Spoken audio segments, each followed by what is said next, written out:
দেখো ছাত্রছাত্রীরা, এখন শুরু হলো আমাদের ট্যাক্সোনমি ক্লাস 9 এপিসোড নাম্বার 4।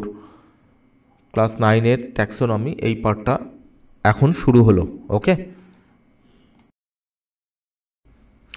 দেখো যে প্রশ্নগুলো করব সেগুলো হলো ICZN এর full form. ICZN binomial nomenclature কি, মানুষের বিজ্ঞানসম্মত নাম লেখো, বাঘের বিজ্ঞানসম্মত নাম লেখো, ধান গাছের বিজ্ঞানসম্মত নাম লেখো। এগুলো আমরা এবার সমাধান করব। ICZN এর ফুল ফর্ম হলো international code of zoological nomenclature. International code of zoological nomenclature, ঠিক আছে। বাইনোমিয়াল নমেনক্লেচার হলো জেনাস এবং স্পিসিস দ্বারা গঠিত জীবের নামকরণ পদ্ধতি, অর্থাৎ জীব যেভাবে নামকরণ করা হয় এই নামকরণ পদ্ধতিই হলো বাইনোমিয়াল নমেনক্লেচার। অর্থাৎ জীবের নামকরণ করা হয় জেনাস এবং স্পিসিস নিয়ে, তাই এই জেনাস এবং স্পিসিসের সাহায্যে জীবের নামকরণ পদ্ধতিই হলো বাইনোমিয়াল নমেনক্লেচার। মানুষের বিজ্ঞানসম্মত নাম হোমো স্যাপিয়েন্স স্যাপিয়েন্স।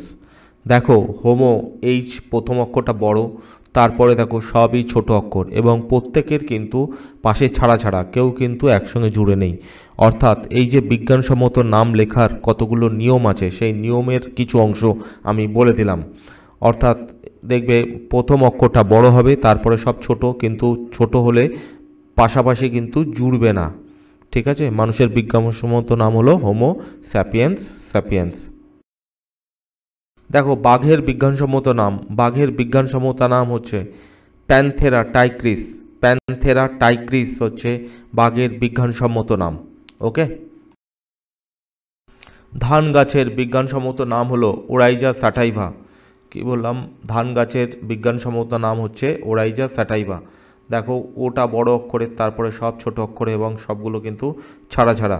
এক জেনাস এবং স্পিসিস নিয়ে বিজ্ঞানসম্মত নাম তৈরি হয়েছে, ঠিক আছে।